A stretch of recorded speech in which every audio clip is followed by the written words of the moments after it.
नवरंगपुर ठारे धरती आबा भगवान बिरसा मुंडांकर 150तम जन्मवार्षिकी उपलक्षे जिला स्तरीय जनजातीय गौरव दिवस नवरंगपुर ता 15/11/2024 रेख आज पूर्वाह्न 9 घंटा समय स्थानीय राजा चैतन्य देव उच्च विद्यालय खेल पड़िया ठारे धरती आबा भगवान बिरसा मुंडांको 150तम जन्मवार्षिकी अवसर में जिला स्तरीय जनजातीय गौरव दिवस अनुष्ठित हो जाइछि।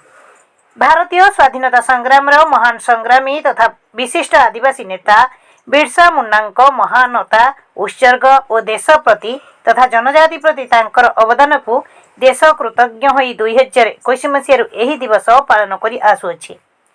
यही कार्यक्रम में नवरंगपुर जिलार 10टी ब्लॉक रु प्राय 3000 हिताधिकारी माने योगदान करथिले और यही सभारे सम्मानित अतिथि भाव मान्यवर विधायक नवरंगपुर गौरीशंकर माझी, मान्यवर विधायक डाबुगा मनोहर रंधारी, जिलापाल डॉक्टर शुभंकर महापात्र समेत अतिरिक्त जिलापाल महेश्वर चंद्र नायक, अतिरिक्त जिलापाल रेभिन्यू नवीन चंद्र नायक, जिला परिषद मुख्य उन्नयन अधिकारी बिरंची नारायण दरवान, उपजिलापाल नवरंगपुर प्रकाश मिश्र, अध्यक्ष पौरपालिका कोनु नायक उपस्थित सह जिला स्तरीय अधिकारी उपस्थित थिले। विधायक गौरी माझी द्वारा भगवान बिरसा मुंडा फटोचित्र सह महात्मा गांधी एवं बाबा साहेब आंबेडकर फटोचित्र रे पुष्पमाल्य और प्रदीप प्रज्वलन करी जनजातीय दिवस शुभारंभ करा जायथिला। भगवान बिरसा मुंडा को श्रद्धांजलि ज्ञापन सह तांकर महानता देश पई बलिदान विशेषकर आदिवासी मानक पई स्वर उत्तोलन को मने पकाई आलोचना करा जायथिला। यही उपलक्षे जिलार विभिन्न सरकारी विभाग मानक तरफ हिताधिकारी मानकु सरकारी योजनार सहायता अधिकार परिचय प्रदान करा जायथिला। उक्त कार्यक्रम में नवरंगपुर जिलार जनजाति समाजर विशिष्ट व्यक्ति तथा शिक्षाविद, प्रशासनिक, समाजसेवा, स्वास्थ्य सेवा कृतित्व अर्जन करिथिबा जनजाति व्यक्तिविशेष मानकु सम्मानित करागला।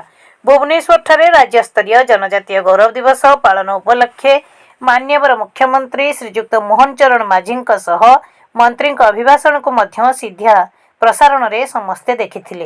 परे परे भारतर मान्यवर प्रधानमंत्री श्री नरेंद्र मोदी द्वारा बिहार जामुई ठारे आयोजित जनजातीय गौरव दिवस कार्यक्रम रे योगदान 6600 कोटी विभिन्न जनकल्याण योजना तथा उन्नतिमूलक कार्यर शिलान्यास और अभिभाषण सीधा प्रसारण माध्यम रे जोड़ी होई उपस्थित समस्ते देखिथिले।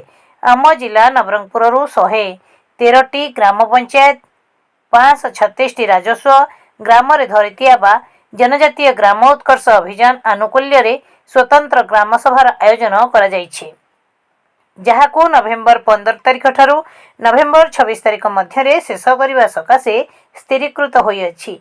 यह जनजाति मानकर जड़ित विभिन्न समस्यार समाधान और सरकारी आभिमुख्य पूर्णता आनिबा, अपहंच अंचल रे पहुंचीबा, उपलब्ध सेवा समूह रे परिपूर्णता आनिबा यथा निरापद बासस्थान, विशुद्ध पानीय जल और परिमल व्यवस्था, उन्नत शिक्षार सुजोग, स्वास्थ्य और पुष्टि, सड़क एवं दूरसंचार संयोगीकरण, वैद्युतिकरण, स्वच्छ और नवीनकरण योग्य शक्तिर प्रोत्साहन और दीर्घस्थायी जीविका सुजोग प्रदान करने आयोजित स्वतंत्र ग्राम सभा विशेषकर पेशा आईन और जंगल जमी अधिकार आईन विषय आलोचना करी जनजाति समाज को अवगत और सचेतन करा जाउछि।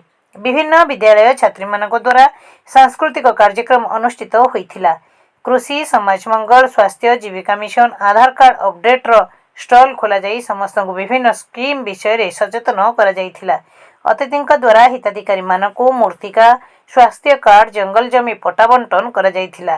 प्रकल्प प्रशासन समन्वित आदिवासी उन्नयन संस्था राजीव साहू यही जिला स्तरीय कार्यक्रम परिचालना और आयोजन करथिले।